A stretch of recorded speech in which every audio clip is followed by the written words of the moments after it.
information. They appear for a while, floating in and out of reality, supposedly transmitting whatever signals the portal has put together, and then disappear once the transfer is complete. This flesh technology would eventually lead to the creation of the infraspace and the existence of the feed realms. Again, all Mother had to do was hand us the keys, and we did the rest ourselves. This very presence that steals data from all across the world was created by the CIA at an Antarctic base many decades ago. Our next account seems to be from a young girl, but this time not one that was passed through an interface, but one that underwent a different process. This young girl seemed to grow up in a home for orphans, and while at the children's home, the children began going on field trips twice a week. This seems to be in the early days of the feed realm technology, which for the timeline seems to be around 2014. The children were taken to a sort of arcade where they could play a feed realm game called Children of the Forest, which was a game where you would walk through the woods and fight enemies. Most of the children get frustrated after the first 20 levels, but our little girl, about 8 years old at the time, keeps progressing further and further. Eventually, she gets to the final boss of the game,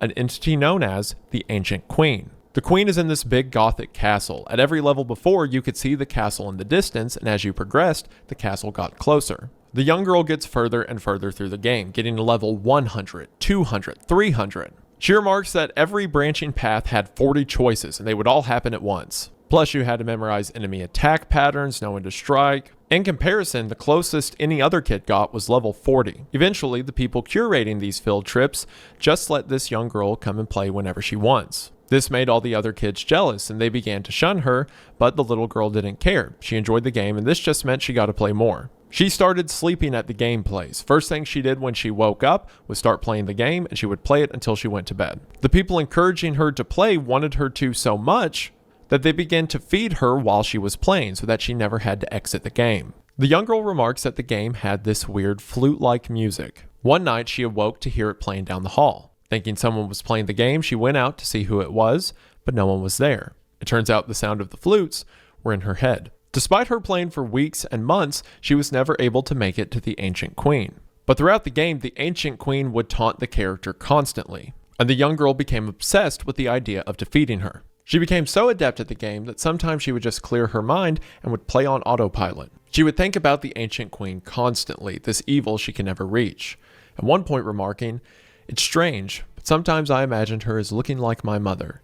That strange face that I barely remembered." After a few months, this young girl was given the surgery to install her direct sense jacks. After playing the direct feed sense game, she completely forgot about the Ancient Queen game. Because one is playing the game, the other is being in the space. She remarks, "I found a beautiful, wonderful world where I was powerful beyond belief, where I wasn't just some little girl who lived in a home and didn't have any friends." She then informs us that the group that took the kids from the home and allowed them to play the game and eventually groomed her into being really good at the game was the CIA. So this girl, years later, goes through the CIA files and finds a copy of the game. She says that it looks like she got past level 800. She bots it to see what happens at the end, to see what happens when you finally make it to the Ancient Queen. Before she remarks, it turns out that there is no ending.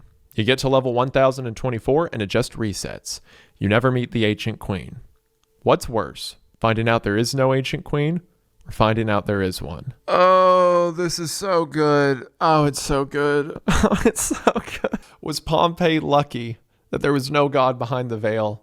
What's worse, finding out there is an Ancient Queen or there isn't one? So let's backtrack for a moment and figure out what the CIA's role is in this. The CIA was obsessed with flesh interfaces, or at least the DOS departments in the CIA were. So they had all the knowledge of what the interfaces were, that there's some entity on the other side. But things seemed to change with the arrival of the first skin ship. When the portal they had made in Antarctica seemed to get out of control and was now stealing their data, clearly having made it to a singularity that they were not in control of anymore, as if they ever were, focus shifted from studying these things to finding a way to defeat them. Ben mentioned earlier in his narrative that there are theories that if a child is hooked up to the infraspace at a young age, they could fully master the space itself. So it seems the CIA was testing this as a way of combating Q. They had built a monster they couldn't control, and now they needed a way to stop it. So they began testing children from various children's homes until they found a suitable candidate. This young girl excelled at the game more than anyone else ever had. But not only that, they groomed her into an intense hatred of the Ancient Queen. The Ancient Queen, or Q. I believe that this young 8-year-old girl is Karen Castillo.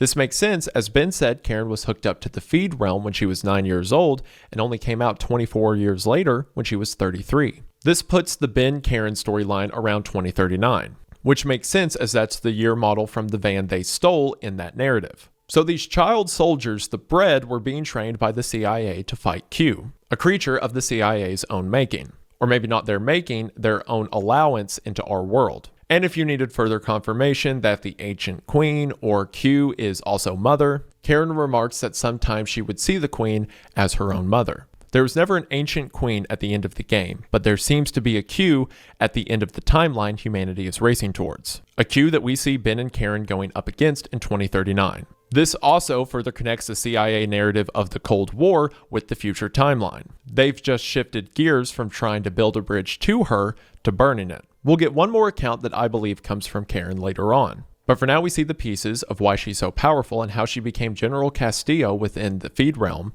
and how she was the final blockade before Q gained full power. We then get an entry explaining the concept of interfaces that I touched on earlier. Interfaces are systems attached to complicated systems that make it easier to use, but it can apply to interactions with other people as well. The example used is the CEO of Toyota. The CEO doesn't build cars by building them himself. He has people that gather the steel, and then that steel is sent to people that produce it into the first parts and then second order parts and so forth. Interfaces are everywhere, and we use them every day even if we don't think about it.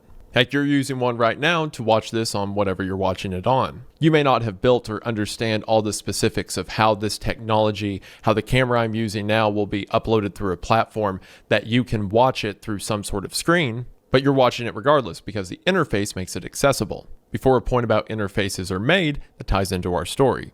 The word interface refers to the input and the output, but it also refers to the box. We think of interfaces as existing in order to give us access to things, but they're also there to hide things from us. The idea that some things are better off hidden. Everything will go along fine so long as a certain input produces the expected output, but when this stops happening, we have to open the box and see what's inside. Sometimes we don't like what we find. Of course, the flesh interfaces in the series are called that because they allow us to interact with the other side of the portal, with Mother and everything related to her. And sometimes it's best to leave the interface a mystery. We then get another entry from the story of the old crone. It picks up right when the tribesman who is narrating the story finds her where they left her by the river. The crone says that to keep this from happening, a sacrifice must be made. One of the young girls must be taken to the forbidden rocky lands, and one of these monstrous strangers would come to take the girl away. If they do this, their people will be left alone, but they must do this at the beginning of every dry season. Once the crone tells the people this, they once again are upset. The tribesman says it would be better if they went to war with these strangers, waited for them to come in the night, and then strike. Instead of giving up their own women, they could kill the strangers and take theirs. Eventually, the tribe decides to give up a sacrifice. A young girl named Rona, the younger sister of Rhina, the girl that disappeared first. Our tribesman says he will go with Crone and Rona up to the Rocky Lands. He will see if the crone is lying and if these are, in fact, monstrous white men. Despite his bravery on the outside, internally he is fearful of what the crone may be leading them into. So the tribesman, Rona, and the crone set out the next day. The tribesman carries with him a spear and a knife, as well as two of his favorite cats, Grey Scruff and Charm, the two cats riding in his satchel. The way up there, Rona is crying, and the crone is whispering strange things to her. Eventually, they make it far into the Rocky Lands, far away from Mother River. At the top of a mountain is a smooth stone. The crone says Rona will go onto the stone, and at night, the stranger would come. The crone told Rona stories that the men would be kind to her. Because she had come willingly, they would take her into her ranks and show her a beautiful world. She would become one of their honored women. The tribesman is furious at the crone and doesn't know which of her stories are lies, so he kicks her down and ties her up, threatening her not to speak again. He leaves the crone tied up beneath the rock as him and Rona climb on top of it as the sun sets. The tribesman brings Rona and the crone on top of the rock, and the tribesman builds a fire as the sun sets. The tribesman then moves away from the fire, hiding in the shadows, hoping that if Rona is attacked, he will have the element of surprise. After some time, Rona and the crone fall asleep. The tribesman is sitting in the bushes just off of the rock. The two cats seem to be staring at something in the darkness. He looks the direction they're staring, but doesn't seem to see anything. The cats are on high alert, their movements slow and stalking, both of them transfixed on something in the distance. The tribesman watches the cats, ready to strike, until suddenly both of the cats simultaneously begin to follow their gaze up and up and up. This relieves the tribesmen. Oh, the cats must be watching a bird. But then a huge gust of wind comes near and the cats run into the darkness. And with that, suddenly, Rona screamed. It landed just in front of her with a flap of wings and a gust of wind that scattered the fire in a spray of sparks. I was on my feet, holding the spear out. The brightly burning pieces of wood showed its shape like a giant pale man with huge wings instead of arms. It stood for a moment with its wings spread, far larger than any bird, but with no feathers like a bat's. The firelight shined through the thin wings, showing the creature's long bones and the streams of blood that flowed under its skin. It turned to look at me, and I realized that the scattering of the fire had brought me into the light. It could see me. My war spear felt like a frail little stick in my hands. Its face was like a rock lion's, but with an awful black teeth and huge filmy eyes. It was just as the crone had said. She had been right all along.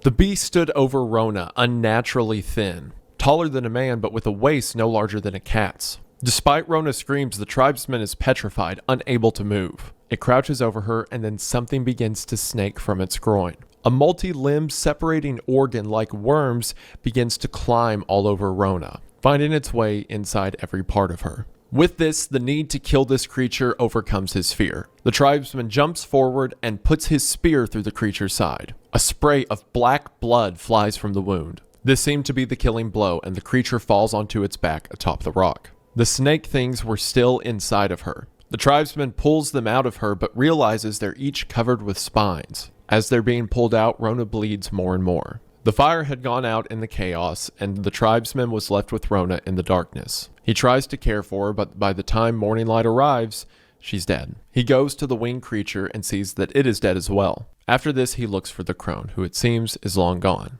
realizing that after this, she would surely be killed by the tribesmen if she stuck around. He makes his way back to the river, but can't find his own people. Eventually, he comes across a tribe, but it's not his. Instead, this tribe is the Painted Backs, the tribe that the crone had said had been wiped out. The tribesman remarks that they stood silently by the river with their spears in hand. Bright blood painted across their chest. A battle had just ensued. But the Painted Backs were different this time. They looked on the tribesmen with strange, filmy eyes. And with that, we have the conclusion of the old crone narrative. So it seems the crone was right about the monstrous men. Only they were not valiant and respectful as she had told Rona. Instead, they were hellish winged animals. It seems that, given the creature's insertion into Rona, it was likely trying to impregnate her. Now, if the crone was right about these monsters coming to the Painted Backs earlier, then that would explain their description at the end of the narrative. The tribesman describes the beast he saw as having these dark, filmy eyes. And now it seems the Painted Backs have the same eyes. And it also seems that since the Painted Backs had just finished a battle near where our tribesmen believed his people to be, it seems the Painted Backs had slaughtered his own tribe. And it seems they had done this after they succumbed to the monster's influence. If you'll remember in Sean's narrative earlier, he spoke of the Nephilim, how he believes the interpretation from the Bible that the sons of God mated with the daughters of men to be literal, and that they still exist among us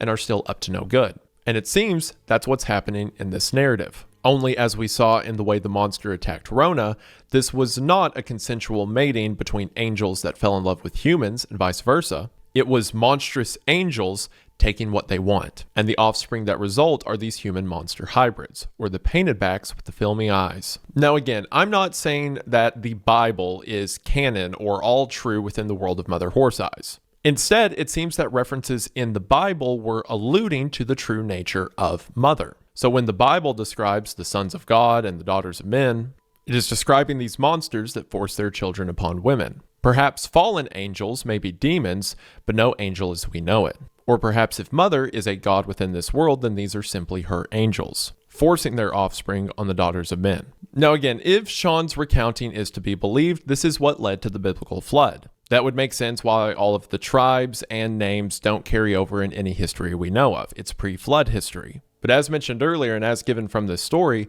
the evils of Mother have been here far longer than we remember. Like I said earlier, I also think there's a lot of connections between the old crone narrative and humanity interacting with Mother. People want the blessings from Mother River, but according to the old crone, she gives both good and bad. just as the technology Mother offers is powerful, but dangerous. We enjoy the pearls from the river, but not the sacrifice that comes with it. There's also a sort of mockery of these people's religion, saying these terrible things came from Mother, spitting in the face of the deeds, just as Mother later blasphemes ideas of Christianity and religion. I mean, even in the Vietnam story, the interface was built beneath a statue of Buddha. Religion seems to be vessels for her, as well as little touches like the presence of cats, and there is one person within the tribe who is mentioned as a flute player. They would play flutes when they sang of Mother River, and Mother Horse Eyes is frequently indicated by flute music, even in the Children of the Forest game against the Ancient Queen. This Nephilim concept will come up again later in the story, but for now, this seems to be the origin of it.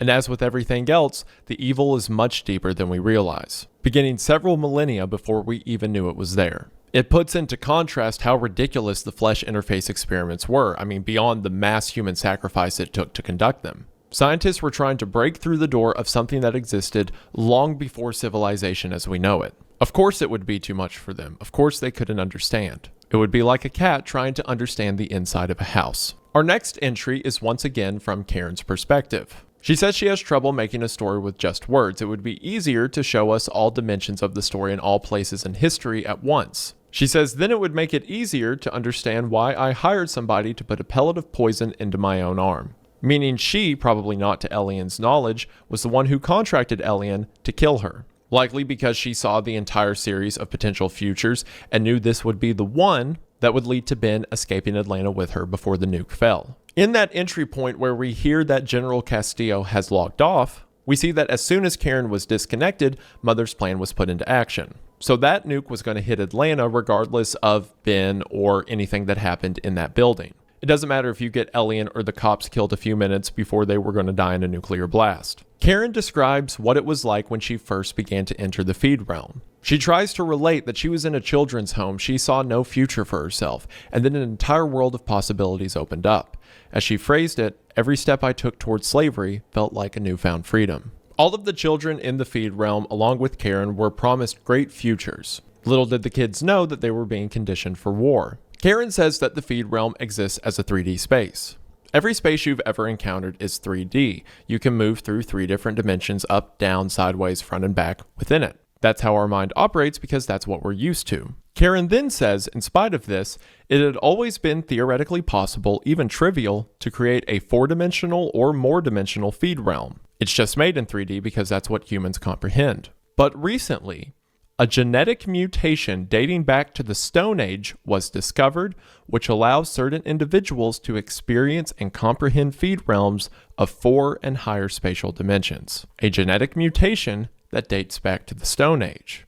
What have we heard of relating to the Stone Age that may cause people to have a special genetic mutation that lets them see more dimensions beyond what we know? It seems that this mutation was unknown until scientists began building 4-dimensional feed realms. Early test subjects described the experience as nauseating and horrifying, but it was theorized that if children were accustomed to it from a young age, they would be able to access it. So of course, the CIA had to try this out, which is why they began testing children in Children of the Forest to see if they'd be a good candidate for the multi-dimensional feed realms. So they began to use genetic databases to find children that had this unique mutation. And of course, Karen and the rest of the bread, the name the bread now making sense since we know all of them shared this unique mutation, began being tested within hyperspace. At first, they were just shown simple shapes, but anytime something interacted with something else, it was confusing. It made the brain hurt. She says there were plain gray boxes and cones and infinite planes and bottomless abysses, and the shapes would move slowly along and do things that were simply impossible. Eventually, unlike the other children, Karen got used to this. She acclimated to 4 dimensions, and then 5, and then 6. She mastered it to the point that she was eventually able to witness hyper-time, all the physical points in history laid out before her. It seems the CIA had bred a perfect soldier, one capable of taking down Q. But as we saw when her story began, she'd been kicked out. Q had won regardless, and now there was nothing to stop her. So, in the beginning of humanity's history, humans were implanted with this mutation. A mutation that came about from the sons of God mating with the daughters of men, as we saw at the end of the Old Crone storyline. This mutation went undiscovered for years until we rediscovered the presence that implanted it in the first place. And then it seems this mutation became relevant again. This is just a theory, but perhaps the reason so many people were rejected by the flesh interface, or at least the reason several children were rejected, is because they didn't have the mutation. Perhaps the children that were encased were the ones that were capable of seeing extra dimensions. Just as in the future timeline with the hygiene beds, the only ones who can see hyperdimensions are the ones who have the mutation. Again, as mentioned earlier, the hygiene bed seems to be the technological equivalent of the encasement from the interface. It's also things like this that make me have trouble with the idea that Mother is a benevolent entity. While sure in several regards we went looking for her ourselves,